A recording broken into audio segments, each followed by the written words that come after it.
नमोकार महामंत्र का ध्यान यह आत्मा की विशुद्धि के साथ साथ शारीरिक स्वास्थ्य की दृष्टि से एवं मानसिक स्थिति को संतुलित बनाने के लिए बहुत ही अच्छा प्रयोग है। यह मुझे ज्ञात नहीं है कि नमोकार मंत्र के सिवाय बाकी मंत्रों के द्वारा आदमी को भ्रम क्यों पैदा होता है, क्यों पागल शरीर की स्थितियां करता है। कभी हंसता है तो हंसता ही रहता है, कभी रोता है तो रोता ही रहता है, कभी गुस्सा करता तो गुस्सा ही करता है। बड़ी अटपटी अजीब सी क्रियाओं को वह करता है। मुझे तो ऐसा लगता है कि वो मंत्रों के स्वरूप और विधि को ना जानते हुए अलग अलग मंत्रों का जब प्रयोग करता है तब इन मंत्रों के दुष्प्रभाव भी अपने ऊपर देखे जा सकते हैं। मैंने मंत्र शास्त्र में एक बात पढ़ी है कि मंत्राधीना देवता, जो देवी देवता होते हैं वो मंत्रों के अधीन होते हैं। यदि आपने विधि पूर्वक स्वरूप समझ करके यदि मंत्र का अनुष्ठान किया है तो देवी देवता आपके लिए यथार्थ सही स्वरूप में आकर के कुछ प्रत्यक्ष परोक्ष रूप में आपके लिए दर्शन देंगे, आपके सहयोगी बनेंगे। अब वही मंत्र यदि आप अपने मन से कुछ अलग प्रकार से आप जाप करते हैं, अक्षर बीजाक्षर कोई कम ज़्यादा कर देते हैं, तो वहाँ देवी देवताओं का स्वरूप भी विकृत हो जाता है। आचार्य धरसेन जी ने अपने 2 युगल शिष्यों का भूत बलि और पुष्पदंत के क्षोभसम एवं उनकी बुद्धि की प्रखरता की परीक्षा लेने के लिए जब उन्हें अलग अलग 2 मंत्र दिए और उनकी उन्होंने साधना की, तब भूत बलि के समक्ष एक देवी जो हैं उनकी एक आँख नहीं थी, एक आँख से अंधी थी, ऐसा उनके लिए विदित हुआ। तो वहीं दूसरी एक देवी और प्रकट हुई पुष्पदंत जी के समक्ष, तो उसके 2 दांत बाहर निकले थे। इसे देख करके दोनों मुनिराज विचार करते हैं कि देवी देवताओं का ऐसा स्वरूप तो होता नहीं है, अभी हमारे लिए ऐसा स्वरूप क्यों दिखलाई पड़ रहा है। वे मंत्र शास्त्र के ज्ञाता थे। उन्होंने अपने मंत्र को चेक किया, देखा उसमें एक के मंत्र में एक अक्षर अधिक था तो दूसरे के मंत्र में एक अक्षर कम था। नांगहीन मलम चेतुम दर्शनम जन्म संतितिम। सम्यक दर्शन के बारे में यह कहा है कि यदि एक अंगहीन है 8 अंगों में से, तो वह सम्यक दर्शन परिपूर्ण नहीं है। नहीं मंत्र अक्षर नीनो निहंति विश्वेदनाम। और एक अक्षर भी यदि मंत्र में कम या ज़्यादा है तो वह विष वेदना या व्यंतर बाधा को दूर नहीं कर सकता है।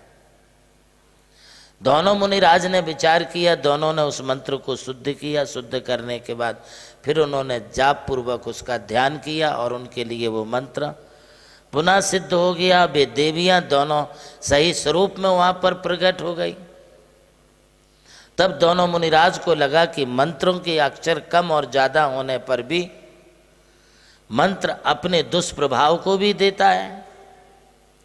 आज हम देखते हैं कि कई लोग भ्रमित से घूमते रहते हैं। मैंने एक व्यक्ति को पूछा, मेरे पास आने पर उसने जब मुझे कहा कि गुरुदेव मुझे ठीक करिए, तो मैंने उसको पूछा कि क्या तुम कोई मंत्र जपते थे? तो हाँ, उन्होंने कहा कि मैं अपने मन से ही कुछ करता रहता था। मैंने उनको पूछा तुम कौन से मंत्र जपते थे? बोले अभी तक मैंने कई मंत्र जप डाले हैं। मैंने कहा बेटा तुम्हारे लिए मंत्रों का एक दुष्प्रभाव रहा है और तो उस पागलपन शरीर की अपनी प्रवृत्ति करता है। अब कैसे ठीक होऊंगा? उनके लिए हुए जाप के सारे मंत्रों को मैंने कहा विसर्जन कर। जो जो मंत्र तू जपता है उन सारे मंत्रों को मैंने विसर्जन की विधि बताई, उन सारे मंत्रों को विसर्जन कराया। मंत्रों का जो दुष्प्रभाव रिएक्शन उसकी बॉडी में हुआ था, उसके मस्तिष्क में हुआ था, उसे दूर करने के प्रयोग बताए। और फिर मैंने उसे कहा कि अब तुम जो हैं सारे मंत्र छोड़ दो और जिनागम में जो सुप्रसिद्ध मंत्र है नमोकार महामंत्र, ये बिना कामना के, बिना किन्हीं इच्छाओं के, बिना किन्हीं याचनाओं के, बिना किसी प्रार्थना के तुम बस शांत चित्त होकर के इस मंत्र का जाप करो। बोले कितने दिन? मैंने कहा 48 दिन, मेरे पास ही रह करके करना। मैंने उन्हें इस मंत्र का अनुष्ठान कराया शरणबिलगोला में, सारे मंत्रों का विसर्जन करा के नमोकार मंत्र का अनुष्ठान कराया 48 दिन। और 48 दिन जब शरणबिलगोला में इस मंत्र का प्रयोग किया, उसके प्रभाव से वो ठीक हुए। ठीक ही नहीं हुए बल्कि उनका कारोबार,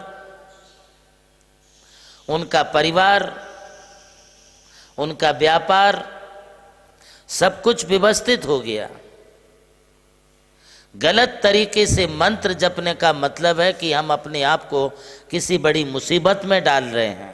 आज का प्रश्न यह है कि बताइए मंत्रों के अधीन कौन होते हैं?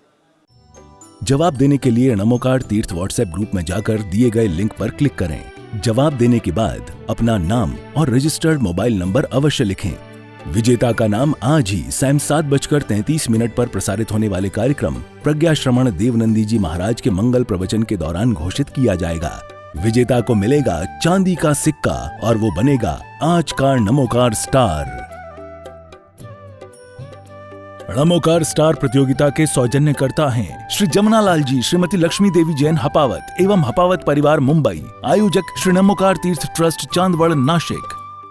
प्रभु श्री राम की जन्मभूमि अयोध्या रही और मोक्ष भूमि मांगी तुंगी।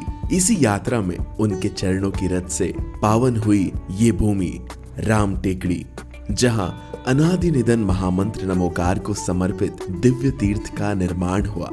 नमोकार तीर्थ जो स्थित है नासिक जिले की चांदवड़ तहसील के ग्राम मालसाने में, परम पूज्य गणाधिपति गणधराचार्य श्री कुंतु सागर जी महाराज के उत्तराधिकारी शिष्य परम पूज्य सारस्वताचार्य देवनंदी जी महाराज ने कई तीर्थों के जीर्णोद्धार के पश्चात एक ऐसे तीर्थ की परिकल्पना की कि जहां के दर्शन मात्र से ही जैन धर्म का ज्ञान हो सके, जिसके विशाल प्रांगण में प्रवेश करते ही दर्शन होते हैं विश्व के सबसे ऊंचे समोशरण के 108 फीट ऊंचा यह समोशरण बोलता हुआ समोशरण होगा जो आधुनिक टेक्नोलॉजी पर आधारित होगा। इसकी परिक्रमा आप मिनी ट्रेन और नौका विहार के माध्यम से भी कर सकेंगे। समोशरण में भूतल पर कलिकुंड पार्श्वनाथ भगवान और पद्मावती माता के 24 स्वरूप विराजमान है। प्रथम तल पर चंद्रप्रभु भगवान की 32 फीट ऊंची अति मनोहर पद्मासन प्रतिमा विराजमान है।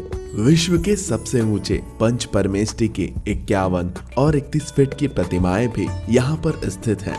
साथ ही जैनागम के महान गुरुओं को समर्पित अति सुंदर गुरु मंदिर है।